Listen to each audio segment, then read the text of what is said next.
Saudara-saudariku dalam kasih Tuhan, secara khusus para pendengar setia RRI Banten dimanapun berada, jumpa kembali dalam acara Mimbar Agama Katolik bersama saya, Osner Purba MSI, penyuluh agama ahli madya Kanwil Kementerian Agama Provinsi Banten. Saya ucapkan Shalom, salam Paskah untuk kita semua.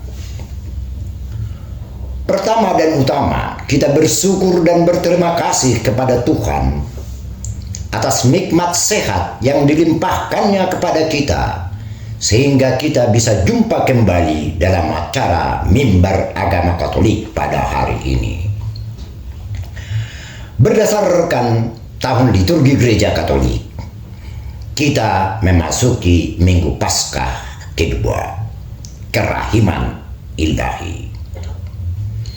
Adapun tema mimbar agama kita kali ini adalah iman dalam perjumpaan dengan Kristus yang bangkit.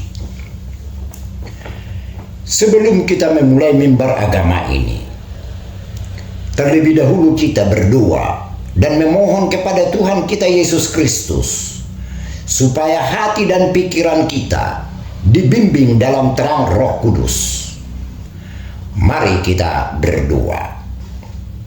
Dalam nama Bapa dan Putra dan Roh Kudus. Amin.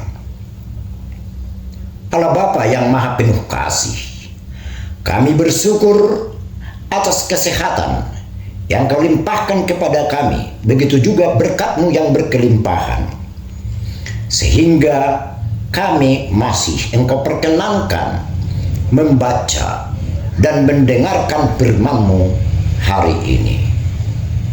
Kami mohon dengan rendah hati ya Tuhan, anugerahkanlah terang Roh Kudus-Mu ke dalam hati dan pikiran kami, agar kami mampu membuka hati untuk memahami dan menghidupi kasih dan damai-Mu. Jadikanlah pujian, doa, dan firman-Mu yang akan kami dengar ini untuk menguatkan kasih dan damai-Mu dalam diri kami, demi Kristus Tuhan kami yang hidup dan berkuasa kini dan sepanjang masa. Amin. Dalam nama Bapa dan Putra dan Roh Kudus. Amin. Saudara-saudariku pendengar setia RRI Banten, mari kita baca dan dengar bersama-sama firman Tuhan hari ini. Firman Tuhan dari Injil Yohanes bab 20 ayat 19 sampai 31. Saya bacakan. Ketika hari sudah malam pada hari pertama minggu itu, berkumpullah murid-murid Yesus di suatu tempat dengan pintu-pintu yang terkunci karena mereka takut kepada orang-orang Yahudi. Pada waktu itu datanglah Yesus dan berdiri di tengah mereka dan berkata, "Damai sejahtera bagi kamu." Dan sesudah berkata demikian, Ia menunjukkan tangannya dan lambungnya kepada mereka. Murid-murid itu bersukacita ketika mereka melihat Tuhan. Maka kata Yesus sekali lagi, "Damai sejahtera bagi kamu. Sama seperti Bapa mengutus aku, demikian juga sekarang aku mengutus kamu." Dan sesudah berkata demikian, Ia menghembusi mereka dan berkata, "Terimalah Roh Kudus.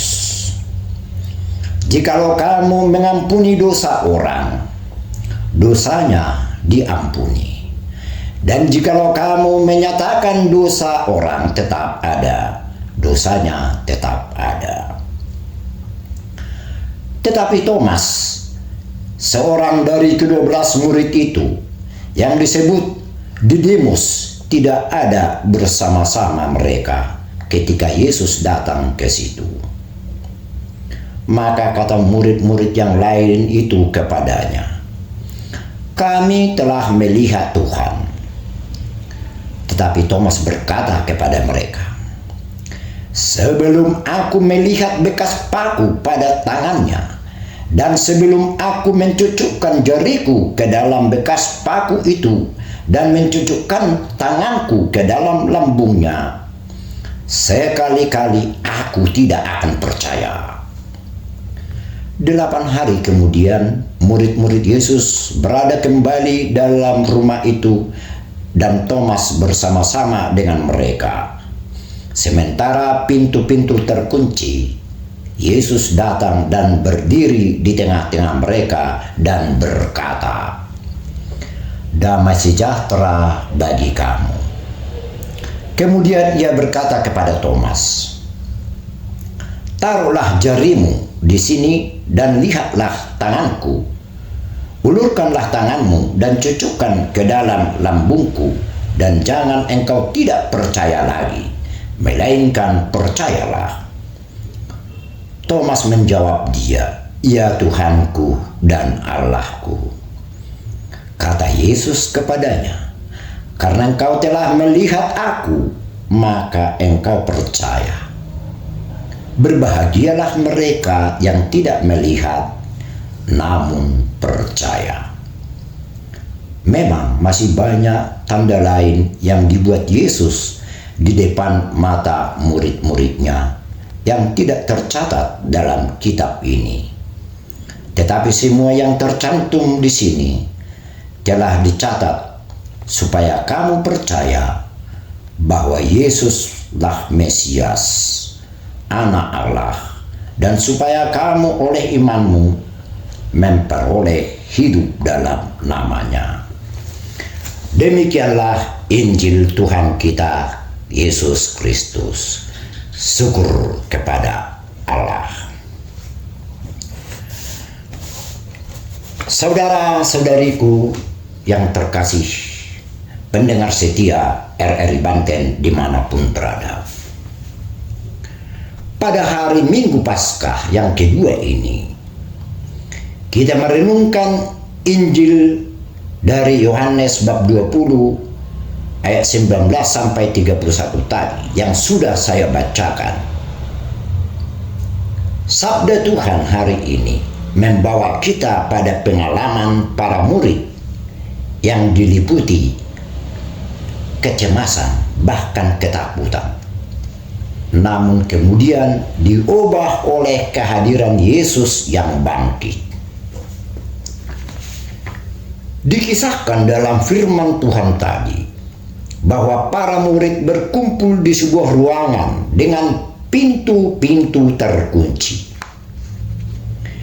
Mereka cemas, bahkan takut terhadap orang-orang Yahudi.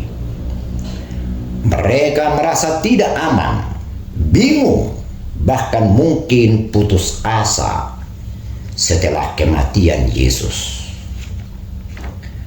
Tetapi justru dalam situasi bingung, bahkan dalam situasi ketakutan, tiba-tiba Yesus datang dan berdiri di tengah-tengah mereka, dan Yesus berkata kepada mereka, "Damai sejahtera bagi kamu."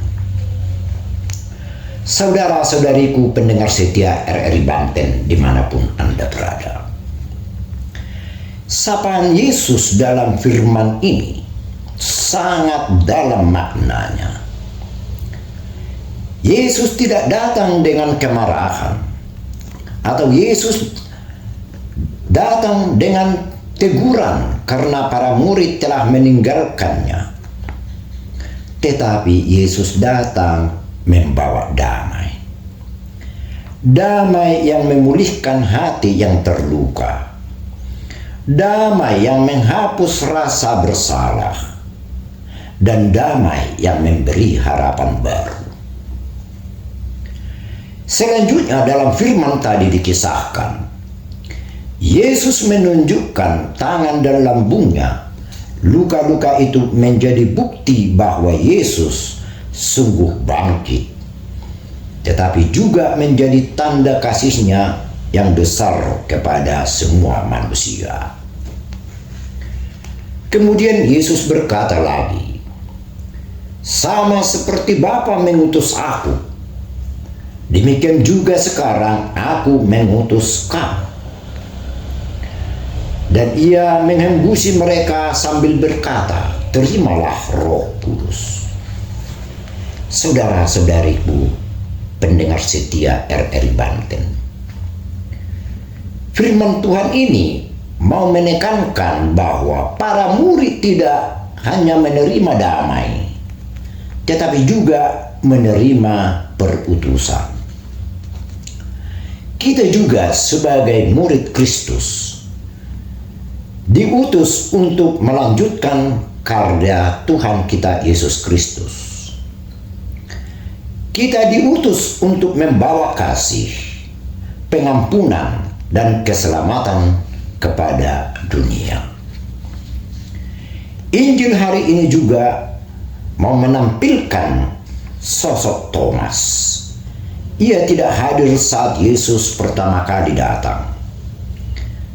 Ketika diberitahu oleh para murid-murid yang lain, Thomas tidak langsung percaya. Ia berkata bahwa ia ingin melihat dan menyentuh sendiri luka-luka Yesus. Sikap Thomas ini manusiawi. Sikap Thomas ini juga ada pada sikap kita. Kita sering ragu, ingin ada bukti nyata sebelum percaya. Dalam firman tadi kita dengar bahwa selama 8 hari kemudian Yesus datang kembali dan secara khusus menemui Thomas. Ia mengundang Thomas untuk menyentuh lukanya. Yesus memahami keraguan Thomas dan tidak menolaknya.